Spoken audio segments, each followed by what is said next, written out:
Good evening po sa ating lahat. Patuloy po naming dalangin na kayo po ay nasa mabuting kalagayan, and reminder lang po, yung una pong pag-live natin ay nag-crash, nag-disconnect po yung sa internet na bago po nating binili, and we are trying to figure out kung paano po natin ito maayos. So ito po yung live na ito ang patuloy po nating i-share. I-delete na lang po natin yung una.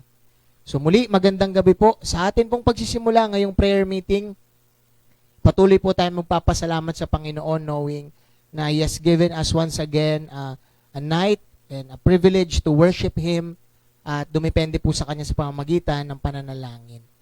Sa atin pong pagsisimula, buksan po natin ang ating mga Biblia sa Psalm 43 verse 5.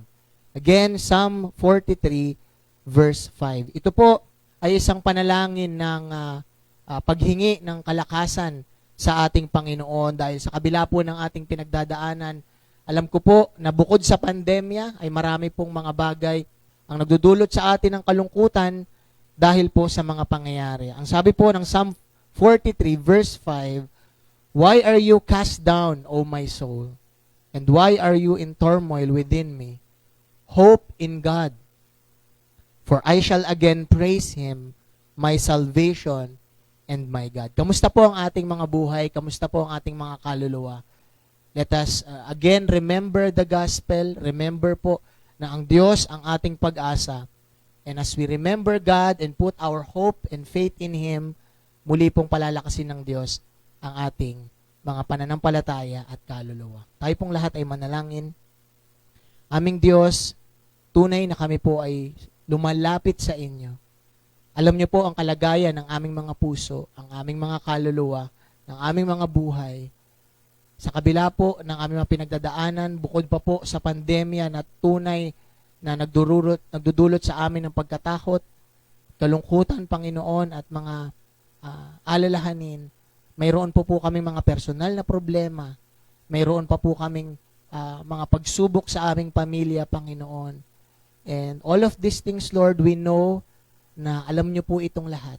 Kaya dalangin po namin ngayong gabi ay tunay kaming makatagpo ng kapahingahan, kalakasan mula sa inyong presensya, katatagan, pag-asa at malinaw, Panginoon, na patnubay mula sa inyong salita na ipipreach po sa amin mamaya.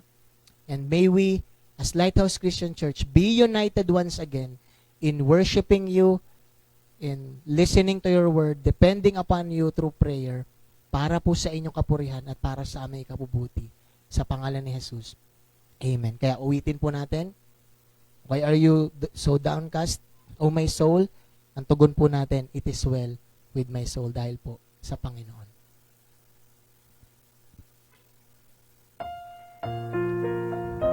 A river attended my way when sorrows like sea billows roll.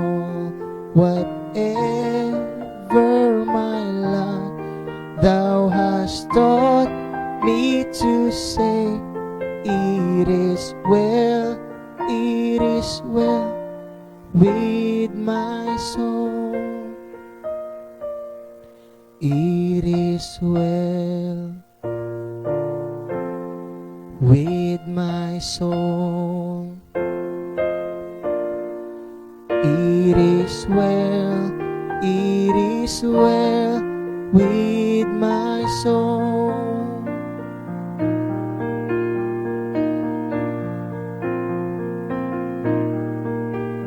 Though Satan should buffet, though trials should come, let this blessed assurance control that Christ has regarded my helpless estate and had shed His own blood for my soul. It is well with my soul. It is well with my soul. is the day when the faith shall be signed, the clouds be rolled back as a scroll, the drum shall resound, and the Lord shall descend. Even so, it is well with my soul. It is well with my soul, with my soul. It is well, it is well with my soul. It is well with my soul. It is well, it is well with my soul. Amen. Tayo po muli ay muling mapagpapala mula po sa salita ng Diyos at ihanda na po natin ang ating puso at isipan sapagkat muli ibabahagi po sa atin ni Pastor Ben ang salita ng Diyos.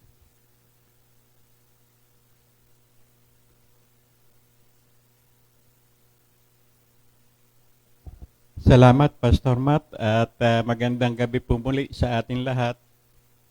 At sa pagpapatuloy po ng ating pag-aaral sa Aklat ng Isaya, tayo po ay nasa chapter 30 na. Pero ang coverage po ng ating pag-aaral ngayon ay mahaba po. 11 kabanata. Isaiah 13 to 23 at dito po ay nakapaloob ang mga propesiya tungkol sa gagawing paghatol ng Diyos sa mga bansang hindi kumikilala sa Kaniya.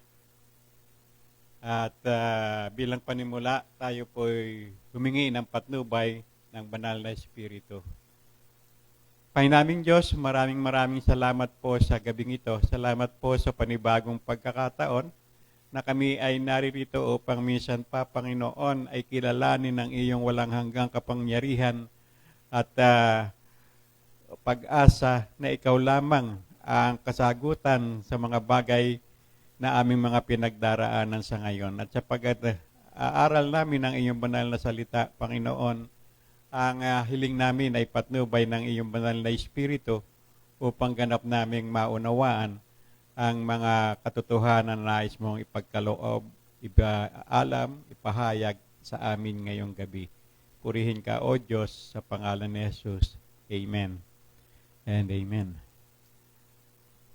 Ang prophecies of judgment nakapaloob po sa Isaiah chapter 13 to 23. At babasahin ko po yung mga talata na pagbabatayan ng ating pag-aaral ngayon. Ang sabi dito, parurusahan ko ang mundo dahil sa kanyang kasamaan. Parurusahan ko ang mga makasalanan dahil sa kanilang mga kasalanan. Wawasakin ko ang kahambugan ng mga mayayabang. Patitigilin ko ang pagmamataas ng mga taong malupit. Yan po ay sa kabanatang 13 and verse 11. Ito ang binabala kong gawin sa buong mundo. Ganito ang parusang ipapakita ko sa lahat ng bansa. Sino ang makapagbabago ng plano ng Panginoon, makapangyarihan? Sino ang makapipigil sa kanyang pagpaparusa? Yan po naman ay sa chapter 14 verses 26 and 27.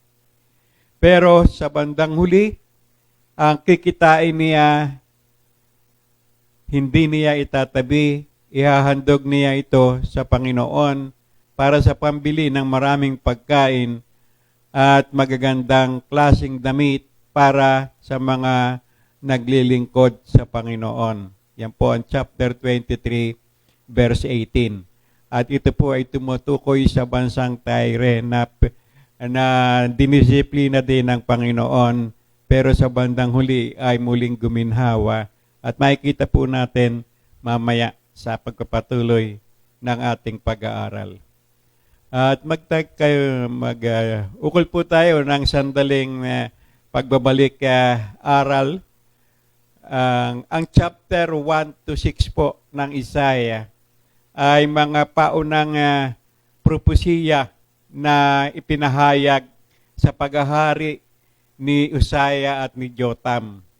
At ito po ay tungkol sa mga paghatol, pagpaparusa ng Diyos tungkol sa kabulukang moral, sa tungkol sa immorality ng Juda at ang nagpapatuloy na pagtigas ng kanilang mga puso.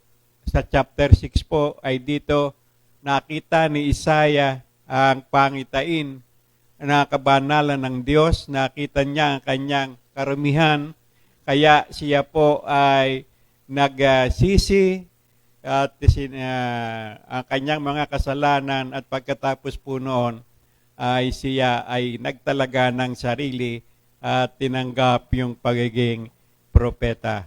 Isaiah's vision, confession, and commission. And lesson, ang makikita po natin ditong aral, turo ay ang biyaya ng Diyos ay laging nakalaan sa sino mang magbabalik loob sa Kanya. Ang chapter 7 to 12 po naman ay tungkol sa anak ng isang berhen. At ito po yung ating Emmanuel. Ang kapahayagan po ay ibinigay sa paghahari ni Ahaz sa panahon na ang Syria at ang Israel ay nagkampi, nagsanib pwersa para sa Juda, laban sa Juda. At sa pamagitan po ng propeta ay nangako ang Diyos na ililigtas ang Juda sa mga kaaway niya. At ang lesson po natin dito, ang pinaka-ultimate deliverance, ang pinaka-pangmatagalan, pangwalang hanggang pagliligtas ay manggagaling lamang sa ating Panginoong Hesukristo, ang tangi nating daan para sa pangwalang hanggang kaligtasan. At ngayon po naman ay ang chapter 13 to 23. Ang bahagi pong ito ay nagtataglay naman ng mga mensahe sa mga bansang hindi kumikilala sa Diyos tungkol po sa kanilang mga kasalanan. At kung babanggitin ko po sandali yung kasalanan ng bawat bansa, pero kung aanuhin natin dito ay ang tanging kasalanan nila kung pagsasama-samahin ay idolatry, immorality, pride, arrogance, disobedience, brutality. So, ang una pong inano dito sa chapter 13 ay yung Babylonia na tungkol naman po sa kanilang kahabugan, kalupitan, pagsamba sa Diyos-Diyosan. Sa Assyria po naman ay yung hayagan at matinding karahasan. Sa Pilisteo po naman ay yung sukdulang kapalaluan, paghamak sa tunay na Diyos. Kaya po dito nagalit si Haring David nung tinutuya ni Goliath ang ating tunay na Diyos. Kaya naglakas loob siyang labanan siya. Ang Moab po ay ang pagmamataas at kahambugan, ang Damascus ay ang pagtulong sa Samaria laban sa Juda. Ang Ethiopia po ay pagmamalaki sa kanilang karangyaan. Ang Ehipto po ang pinakamalakas na bansa noon ay pagmamalaki sa kanilang kaunlaran. Pagsamba sa mga hayop, pagtawag sa mga patay, mangkukulam at mga espiritista. O sobra pong kasamaan ito na kinagagalitan, kinapupuotan ng Panginoon. Ang sa Edom po naman ay kamunduhan at pagwasak sa Jerusalem. Sa Arabia, ang malakas na bansang ang hukbong bansa na hindi kumikilala sa karapatan ng mga mahihina at mahihirap. At ang Tyre po ay ang pagmamalaki sa mayamang kalakalan sapagkat ang Tyre po ng panahon na yon ay may maunlad na pier. Kaya po sila ang naging center of commerce, naging marketplace po ng buong mundo at ito po ang ipinagyayabang nila sa Panginoon. So ang lesson po, makikita po natin sa mga lalahad natin ito, makakita po tayo ng tatlong lesson, tatlong kaaralan. Ang una po ay makikita natin dito na ang sukdulang kapangyarihan ng Diyos. God's ultimate sovereignty.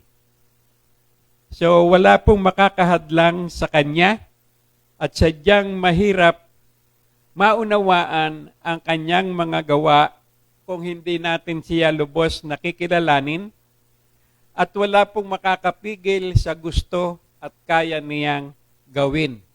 At yung mga bansa pong ating binanggit, lahat po sila ay nagdanas ng kawalan at nagdanas ng parusa ng Panginoon. Paghihiganti sa ginawa nilang pang-aapi sa kanyang bayan sapagkat ang mga bansa pong ito ay ginamit din naman ng Diyos bilang pagdisiplina sa kanyang mga anak.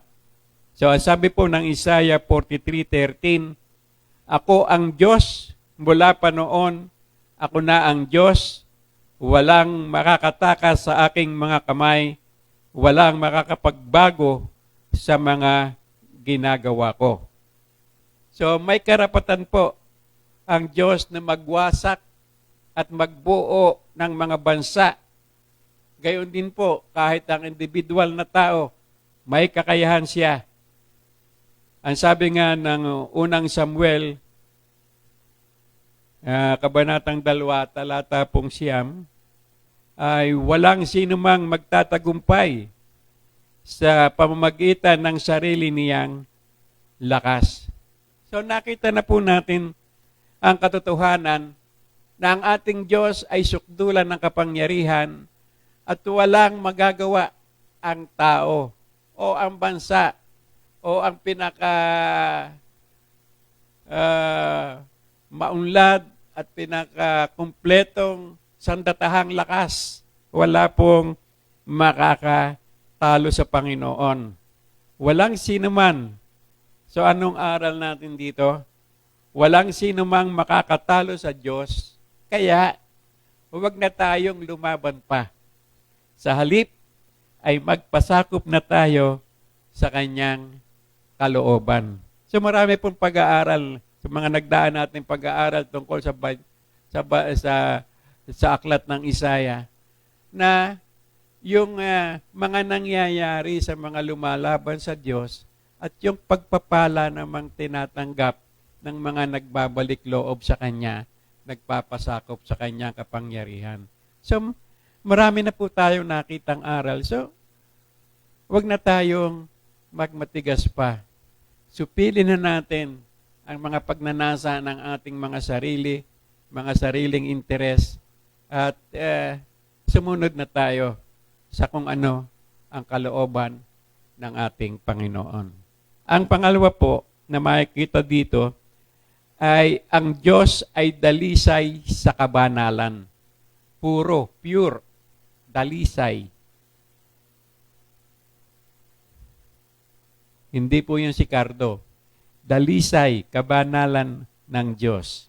So ang kasalanan po ay isang malaking mansa sa kanyang kadalisayan, sa kanyang purity.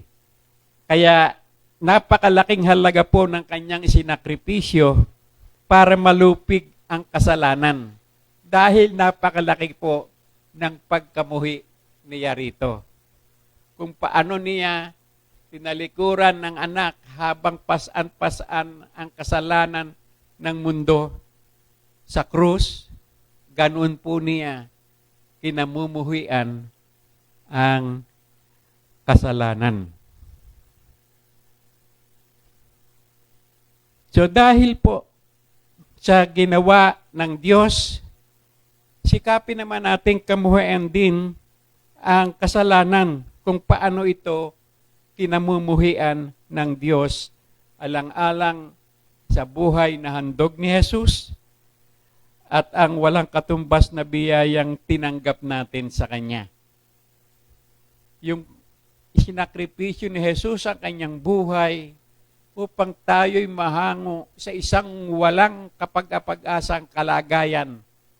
So napakalaking biyaya po niyan para ipagwalang bahala natin. So kung ano yung ang nagsakripisyo ang Diyos ng napakalaking halaga. Gaano naman kalaki isasakripisyo natin para sumunod sa Kanya. Walang katumbas ang ginawa ng Diyos.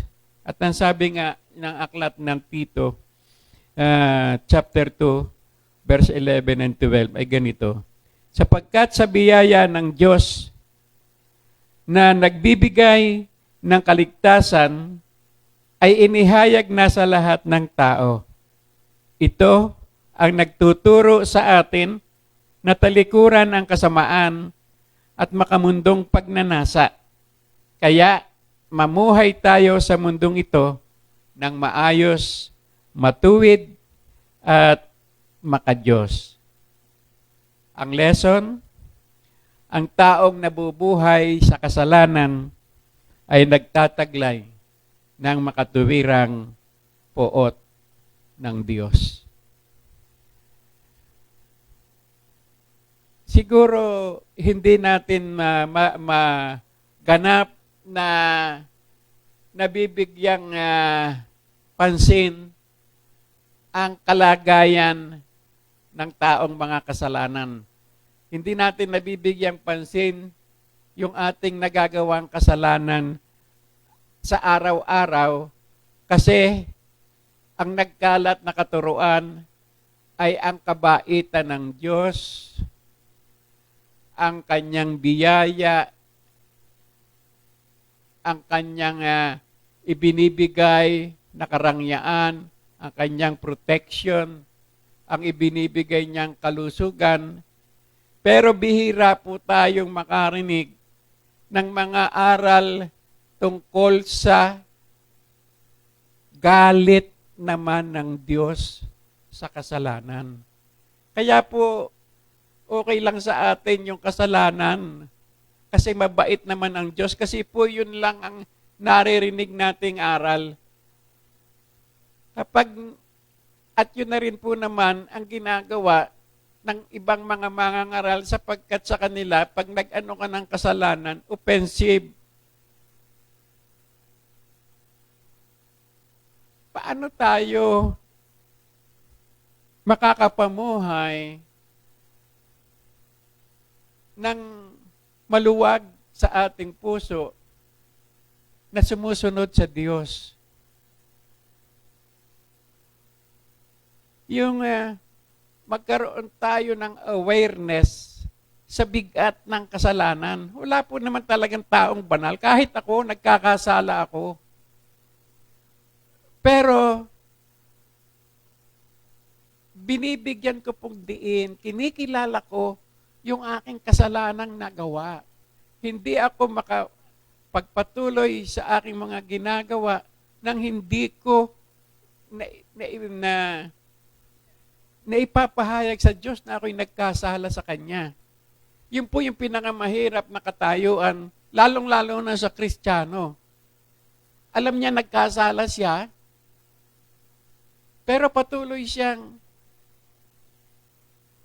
nagmamatigas at ang tinitingnan lang niya yung kabaitan ng Diyos. Bakit hindi natin makita yung galit niya sa kasalanan na mismo yung anak niya, yung buhay ng anak niya, isinakripisyo niya. Mismong siya, tinalikuran niya yung anak. Dahil sa tapasan niya ang kasalanan natin sa krus. So, yung mga ganun, kung bibigyan natin ng matinding pagtingin, yung kabilang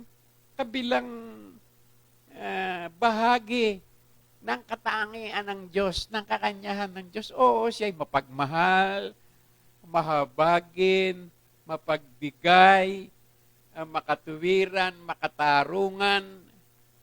Pero siya'y banal. Yan ano natin. Banal siya at galit siya sa kasalanan. At ang walang kasalanan na lapit sa Diyos, yung walang makasalanan, kahit anak ka niya, na magiging maganda ang kaugnayan natin sa Diyos. Yun lamang po ang gustong bigyan ng diin sa the purity of God's holiness. Ang Diyos ay dalisay sa kabanalan. Ang taong nabubuhay sa kasalanan ay nagtataglay ng makatuwirang puot ng Diyos. At pangatlo po nating natutuhan ay yung laging nagtitira ang Diyos ng mga taong magpapatuloy sa kanyang kasunduan. Yung kasunduan niya kay Abraham na magiging ama ka ng maraming bansa. Habang buhay po yun. At yung kasunduan niya kay David na sa iyong lahi hindi matatapos ang paghahari sa iyong lahi. At ang ating pong Panginoong Jesucristo na hari magpakailanman ay nagmula sa angkan ni David.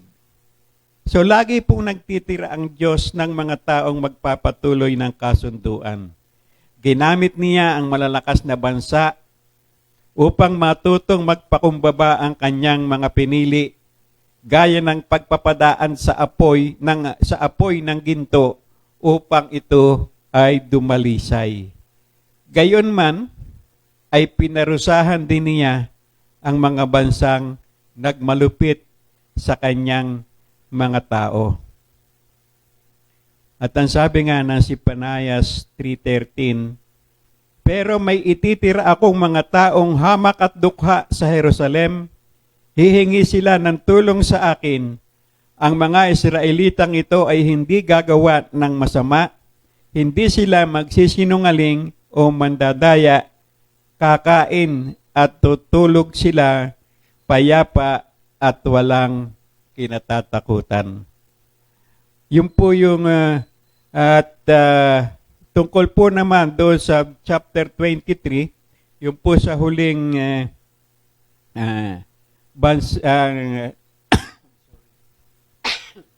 sorry po. Basahin po natin ang chapter 23 na kasama din po sa ating talata.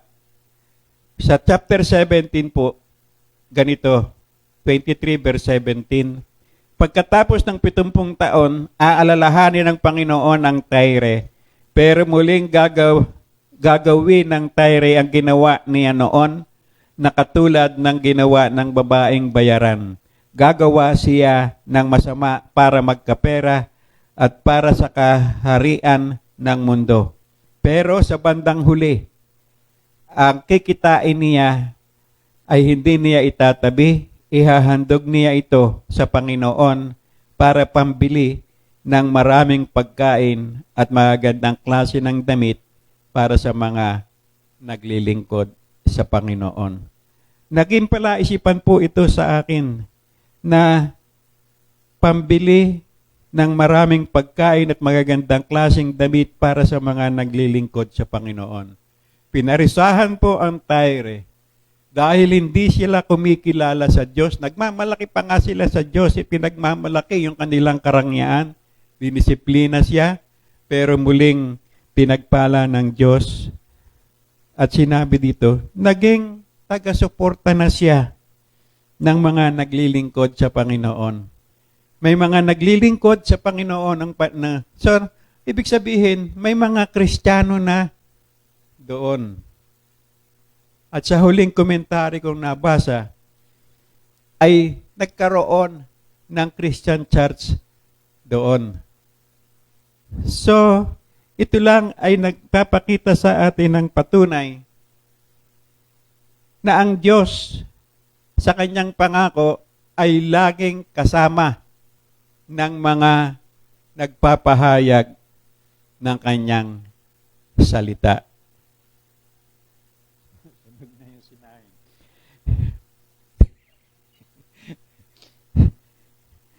So, sino mang gagawa ng kasamaan sa kanyang anak ay makakatikim ng kaparusahan ng Diyos. So, tingnan natin ito. Kung tayo ay naaapi, kung talagang naaapi tayo, talagang argabyado tayo, wala tayong ginagawang masama kung bakit ang sama-sama ng pagtingin sa atin, ang sama-sama ng ibinabalita sa atin, ang sama tungkol sa atin, ang sama-sama ng ginagawa sa atin, inaakasuhan tayo ng kung ano-ano. Iyon po isang magandang aral.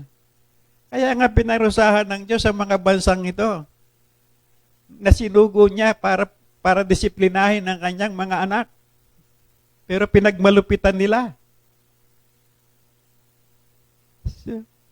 So huwag tayong masyadong parang pasanan natin ang mundo sa problemang ito.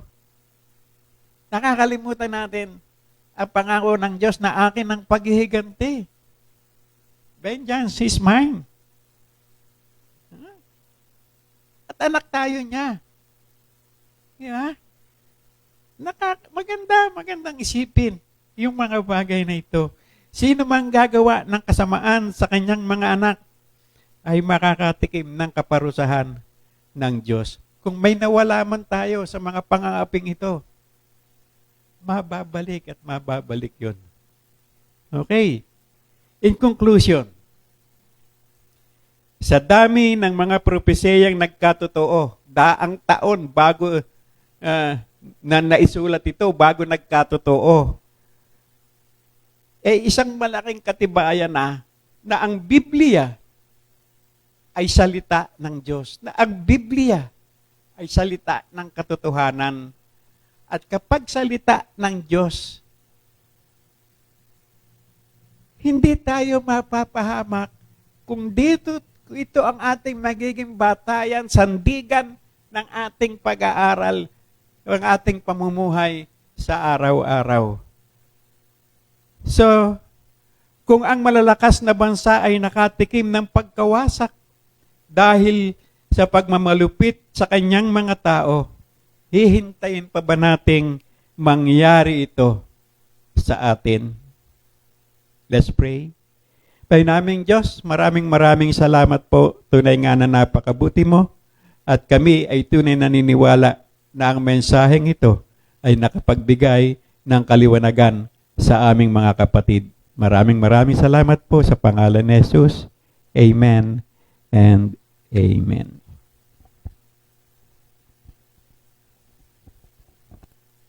Amen.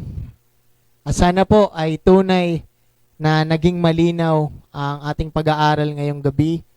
Kinover po ni Pastor yung maraming chapters dahil nakasummarize po yun patungkol nga sa judgment ng Diyos o prophecies of judgment ng Panginoon sa mga bansa na ginamit niya para disiplinahin ang kanyang bayan. And napakaganda po ng mga lessons na ating natutunan. At ultimately po, binigyang diin ni Pastor yung kabanalan, yung kadalisayan ng kabanalan ng Diyos. At yun po, yung dapat na manatili sa ating puso at isipan, na tayo po bilang mga Kristiyano, kaya tayo talaga naging anak ng Diyos at naging nakakapanatili sa kanyang presensya, ay dahil tinanggap po ni Kristo yung parusa sa lahat ng ating mga kasalanan. Kaya po, ang tunay na Kristiyano ay hindi na dapat magpatuloy sa kasalanan na kung saan yung kasalanan na iyon ay matagal nang pinarusahan ng Diyos sa pamamagitan po ng kanyang anak. At yun po yung nais kong dalhin natin as we pray this evening. Kamusta po ang ating mga buhay? Kamusta po ang ating relasyon sa kasalanan? Dahil throughout history, gaya po ng sinabi ni Pastor Ben, ipinapamalas ng Diyos na siya ay banal. Sa mismong Israel na kanyang minahal, na kanyang iniligtas, hindi po inalis ng Diyos ang kanyang kabanalan. Bagkus sa pamamagitan nga ng kanyang mga ginagawa, mas tinuturo niya sa Israel. And even sa transition nito sa local church, sa ating mga mananampalataya, na kung siya ay banal, iniligtas niya tayo upang mamuhay po ng may kabanalan na naayon sa kanyang kalooban. Kaya po simulan natin ang pananalangin natin ngayong gabi na alalahanin natin na marami pong mga panahon tinitake for granted natin, no? Ang mga kasalanan na ginagawa natin laban sa Diyos, na ginagawa nating kasalanan laban sa ating kapwa, na hindi po dapat magpatuloy. So ngayong gabi, unahin po natin ang pananalangin ng paghingi ng tawad sa ating Diyos, recognizing that God is holy, no? At ang ganda nung lesson na sinabi ni Pastor Ben, no? Sa mga taong makasalanan, meaning yung mga wala kay Kristo at mga hindi nakatanggap ng ganap na kapatawaran kay Kristo, nananatili sa kanila ang makatuwirang puot, no, ng Diyos. Yun po yung sinabi ng John 3:36 at inulit-ulit ng Romans. So again, panalangin po natin ang ating mga sarili sa ating pong patuloy na pagtalikod sa kasalanan at patungo sa kabanalan ng Diyos. And also, ipanalangin po natin yung mga kapamilya natin, kamag-anak, kaibigan, mahal sa buhay, na kung sila po ay wala kay Kristo, nananatili po sa kanila ang makatwirang puot ng Diyos. At kung si Kristo ay babalik na mamaya o bukas sa mga susunod na araw o panahon, mararanasan po nila yung ultimate manifestation ng puot ng Diyos, which is ang impyerno. So ngayon po, mag-focus tayo sa pananalangin o una sa ating sarili, at ipanalangin din po natin lalong-lalo na yung ating mga mahal sa buhay, na ang Lighthouse Christian Church po ay patuloy na maging tapat doon sa mensahe na iyon. God is holy, we are all sinners, at sa pamamagitan lang ni Kristo tayo ay mapapatawad. At tayong mga napatawad na ay dapat mamuhay ng may kabanalan at abutin yung mga taong nananatili sa kanilang kasalanan at ipahayag sa kanila ang mabuting balita ni Kristo. So, with that order po, let us confess our sins, ask for forgiveness, patuloy na ipanalangin na may pamuhay natin ang kabanalan na inire-require sa atin ng Panginoon dahil tayo yung mga niligtas na. And also, as it translates sa ating mission, ay maipahayag natin ito sa ating paligid. Na ang problema po ay hindi, ang ultimate problem ay hindi COVID or physical death. Ang ultimate problem po ay kasalanan dahil banal po ang Diyos. So samahan niyo po ako, tayo pong lahat ay manalangin. Aming Diyos, tunay kaming nagpupuri at nagpapasalamat sa iyo sa napakaganda at malinaw na mensahe na throughout history, mula sa pinili mong bayang Israel, ipinamalas mo kung gaano kadalisay at kamakatarungan ng iyong kabanalan. At kami, gaya ng Israel, kaming lahat ay makasalanan ayon sa inyong salita. All of us sinned and fall short of your glory. Kaya wala kaming ibang deserve kundi ang iyong makatarungang pagpaparusa, Panginoon. Ngunit, dahil din sa iyong biyaya, kami, Panginoon, ay naligtas sa pamamagitan ng sakripisyo at kamatayan ng Panginoong Hesus, na ang aming mga kasalanan ay na ilatag sa Kanya. At siya po ang nagdanas ng kaparusahan na dapat para sa amin. And that is the gospel, Lord. That Christ bearing our sins, dying for our sins. That's why, Lord, kami na mga binigyan mo ng tunay na pananampalataya at naipag-isa na kay Kristo, ay napalaya na sa kapangyarihan ng kasalanan at kamatayan. At ngayon, although kami ay nagkakasala pa rin, ito'y napatawad mo na. And you are enabling us, Lord, binibigyan ng lakas, kagustuhan, at kakayahan na hindi na mamuhay sa kasalanan, kundi patuloy na asamin ang kabanalan. Mamuhay ng may kabanalan ayon po sa inyong kalooban. And Lord, as Christians, as sinners saved by grace, humihingi po kami ng kapatawaran. Dahil Panginoon, bilang mga iniligtas nyo na, nawa, magkaroon kami ng puot sa kasalanan. pagtalikod sa kasalanan. Sapagkat doon din po namin mararanasan ang tunay din na kagalakan na nagmumula, Panginoon, sa inyo. Patawarin niyo kami, Panginoon, sapagkat maraming oras, maraming panahon ang ipinagpapalit namin na kesa magbasa ng Bible, manalangin, naubos ang aming oras sa mga makamundong bagay. At sa aming pananalita, sa aming mga pakikitungo sa aming kapamilya at kapwa, madalas hindi nakikita si Kristo, Panginoon. Kaya Lord, we pray na sa aming buhay, na sa bawat araw, Panginoon, ng aming buhay, sa aming salita, sa aming mga gawa, ay makita ang iyong kabanalan. Dahil ito'y bunga, Panginoon, ng kaligtasan na aming natanggap. And also, Lord, we continue to pray for our nation. We continue to pray for our government. Knowing, Lord, na in line sa aming napag-aralan, ang lahat ng kahirapan, lahat ng pagpaparusa mula sa iyo ay dahil sa aming mga kasalanan. Pain, suffering, violence. Lagana po sa aming bansa ang idolatry. Lagana po sa aming bansa ang immorality. Kaya po all of these things is just glimpses of your judgment. Kaya po marapat lamang na maging malinaw ang aming mensahe. That because you are holy, we need to repent of our sins and come to Christ. Na ang aming bansa ay makita ang aming mga kasalanan. I-recognize namin na we are all sinners. At kami ay tumingin sa gospel, tumingin kay Kristo at sa kanyang ginawa. Na si pray, Lord, na maging maayos na ang pandemyang ito, patuloy niyo po kaming tulungan din na abutin ang aming bansa, hindi lamang para matapos ang pandemyang ito, kundi abutin talaga ang aming bansa, abutin ang mga mahal namin sa buhay ng mabuting balita ni Kristo. That with or without this pandemic, this world will face judgment soon. That's why, ngayon, Panginoon, tulungan niyo kami ng Lighthouse Christian Church sa pamamagitan ng aming mga buhay, maipakita namin si Kristo. At higit sa lahat, maging tapat kami sa paghahayag ng mabuting balita. At parte po ng mabuting balita ay ang inyong kabanalan, ang pagiging makasalanan ng tao, at si Kristo bilang nag-iisang daan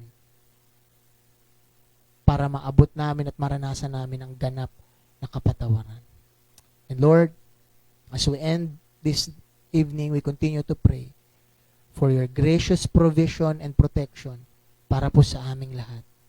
Sa bawat araw, tugunin niyo po ang aming mga pangailangan mula po sa aming mga pagkain, sa aming mga bayarin, sa pang-araw-araw pong proteksyon sa aming mga kapatid, sa LCC, and even sa mga kamag-anak.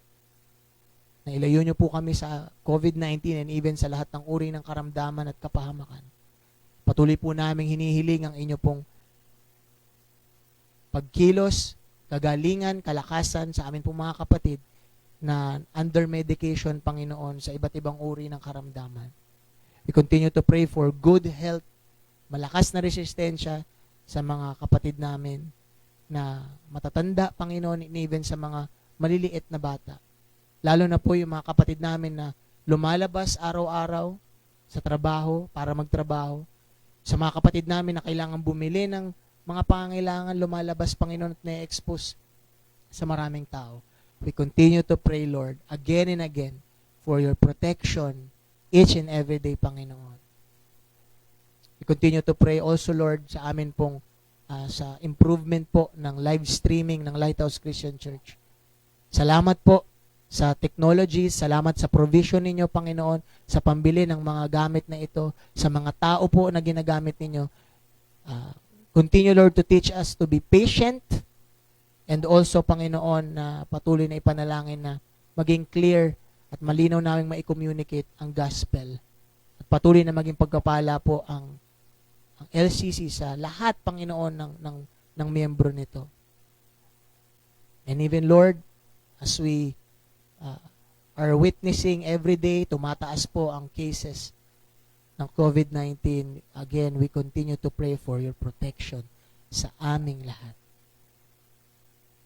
At sa mga frontline workers na patuloy niyong ginagamit, palakasin at pagtibayin mo sila. And even, Lord, as we know na marami na pong mga vaccine ang under trial, we pray, Lord, na ayon po sa inyong awa at biyaya at pagmamahal, Panginoon, sa lalong madaling panahon ay ito po'y ma-distribute na, no? Na maging tama, maging epektibo, at higit sa lahat, Lord, makabalik na rin sa maayos ang aming ekonomiya. Knowing na marami na po talagang nagugutom, nahihirapan, at talagang naaapektuhan sa pandemyang ito. Again, Lord, all of these things, we are entrusting them sa inyo, Panginoon. Kaya po lahat ng LCC family and even sa lahat ng naabot ng live stream na ito, bigyan niyo po kami ng kapanatagan na patuloy po kaming magtiwala. Patuloy po kaming sumumpong sa inyo. At bilang pangako ninyo, Panginoon, makakaranas kami ng tunay na kapayapaan sa lahat po ng ito. Again, Lord, maraming salamat po sa mga nakasama namin via live stream. Salamat po sa mga tao muling ginamit nyo dito sa LCC Sanctuary. Again, Lord, we anticipate each and every day your provision and your protection at sa muli namin pagsasama-sama sa araw ng linggo. Ayon lamang po sa inyong kalooban. Again, Lord, pinupuri ka namin at pinapasalamatan sa tanging pangalan ni Jesus. Amen and amen. Muli, maraming salamat po. Continue to be in tuned or updated sa ating LCC page. Maraming salamat po muli.